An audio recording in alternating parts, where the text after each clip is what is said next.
create Teased. See the Star Wars mega say about this and check this out.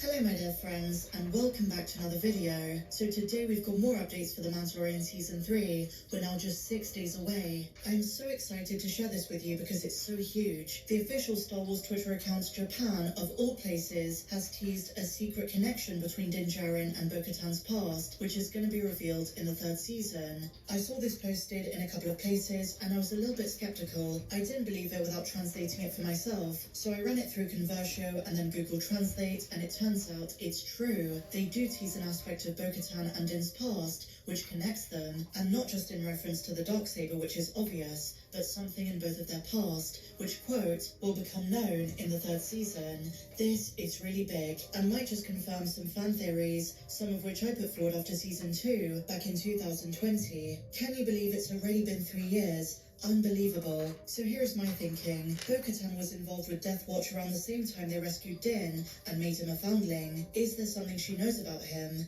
Furthermore, in the Clone Wars Season 7, one of Bo's unidentified Mandos sounds a lot like the Armorer, and many fans speculated at the time that she and Bo go way back and had a falling out after the Clone Wars. The voice is identical. But the fallout explains why the Armorer blames Bo for the fall of Mandalore later in the timeline. The two of them might have had a friendship before ideology got in the way. There are a couple of possibilities here that unites Bo and Mando in their past. The fact of the matter is, Din and Bo didn't know each other until the events of Trask in Season 2. Bo had a bad reaction when she recognized that Mando was a child of the Watch and a member of an extremist faction of Mandalorians, the Tribe. What if Bo knew Mando as a child, but at the time of Season 2, she didn't recognize him all grown up? She didn't realize who he was. And who knows, maybe in the time period between Season 2 and 3, during the Book of Boba Fett where Bo-Katan was not present, she may have learned about who Din is. Bo-Katan might have learned that Din is the child that one of her clan rescued all those years ago. It was a male Mandalorian who rescued him, the one of Death Watch, someone who must have known Bo-Katan. If what they're saying is true, it's fascinating that Season 3 is going to go in that direction, exploring this aspect of their past. I mentioned this once before, but it's reinforced here. We might be getting more flashbacks. We know we're getting more of Grogu's Order 66 flashback that started in the Book of Boba Fett, but what if there's more flashbacks with Din as a child? Maybe him meeting Bo at a young age, and maybe the Armorer taking him into the tribe after she and Bo fell out.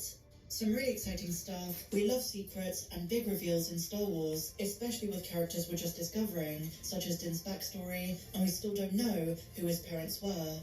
In other Mandalorian news, there is a rumor floating around that Chapter 17, Season 3, Episode 1, is 35 minutes and 16 seconds in length. Now I've got to say the source for this is pretty reliable. They got most of the Andor runtimes right. However, unlike the Andor show, no screeners went out for Season 3 of Mando, which means it's very unlikely the source saw the runtime for themselves, and therefore take this with a pinch of salt. And if true, this is on the shorter side of things. But bear in mind the Book of Boba Fett had a similar premiere with longer episodes that followed. It's all about execution of the story. We can't just judge it for the runtime. So forgive me for being a tad bit skeptical. And bear in mind the 35 minutes includes the intro, the recap, and the credits at the end, so this is pretty short if true. Having said that, The Mandalorian Chapter 1 of Season 1 was similar length, 37 minutes, but it's the quality that counts, and we had all those interviews with Jon Favreau and Dave Filoni, and by the sounds of things, they really have the structure down for Season 3. They've given everything to this. The 3rd season is supposed to be the biggest and best yet,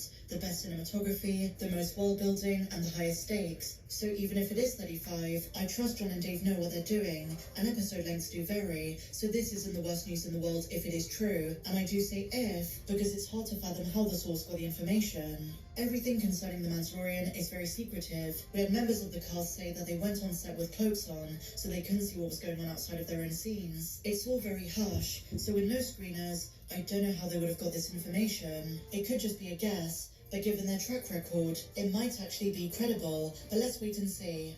And so now, my dear Mandalorians, a pretty big update for Skeleton Crew, the Mandoverse show with Jude Law. This comes to us exclusively from Bespin Bulletin.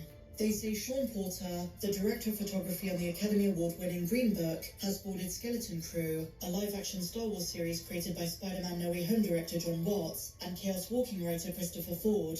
Porter will helm 4 of the episodes of Skeleton Crew, with the other 4 parts falling to David Klein, who we should be familiar with, given that he worked on The Mandalorian Season 2. He was the cinematographer for the amazing Chapter 14, The Tragedy. That was the one with the Scene Stone on Tython. Now we also have some more exciting updates for the Mandoverse, because Jon Favreau was here in London, and he attended an exclusive event hosted by Empire Magazine, and during the Q&A, he revealed that the Ahsoka show and Skeleton Crew have a few character overlaps, so Ahsoka might appear in both. Favreau teased that even though both series are standalones, they are going to have some crossovers. This is in terms of characters, but also probably the plot. As revealed by Making Star Wars at the end of 2022, both series deal with the new beyond, the threat of Thrawn, the Night Sister army, and how our heroes are going to deal with that. And even though both series are going to be very different, Skeleton Crew being more light-hearted, more Goonies in space, and Ahsoka being more intense, mystical, and Force-centric, there are some characters which appear in both, maybe even Ahsoka herself. But I can imagine Ezra being another one, because, big spoiler warning, according to the leaks, Ahsoka and Sabine are going to find Ezra, and it turns out Ray Stevenson's character has been after them. A former Jedi called Balon and his apprentice Shin, who both work with Morgan Elsbeth on behalf of Grand Admiral Thrawn. They were after Ahsoka but also Ezra, and speaking of Morgan Elsbeth, it sounds as though she survived. Off screen she probably told Ahsoka where Thrawn is during their duel, but I don't think Ahsoka killed her. And Morgan Elsbeth's another person who has ties to the Night Sisters, Dathomir, but also the New Beyond, where the Light Sisters, a new type of Night Sister, originates. So much amazing Star Wars content to look forward to. And so finally, my dear friends, something a little bit different. Back in 2014, Josh Trank was announced to be helming a Star Wars movie. 1 year later, he was absent from Star Wars Celebration, which he was supposed to be attending, citing sickness as the reason. And soon after, creative differences, that word we've heard time and time again, were the cause of that partnership between him and Lucasfilm to dwindle. But he revealed his movie was going to be a space western about Boba Fett, inspired by the good, the bad, and the ugly. Even though Trank didn't have any input into The Mandalorian, they did draw upon some of his ideas for Boba's return in The Mandalorian Season 2 and the Book of Boba Fett.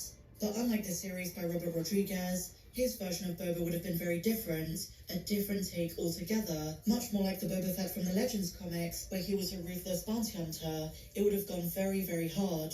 Earlier today, Collider covered it as another example of a Star Wars movie that never came to fruition. And you know what, guys? I'm just happy to have Tamara Morrison back. Fingers crossed he and Fennec Shand are in Season 3. But share your thoughts in the comments down below. What do you make of everything we spoke about?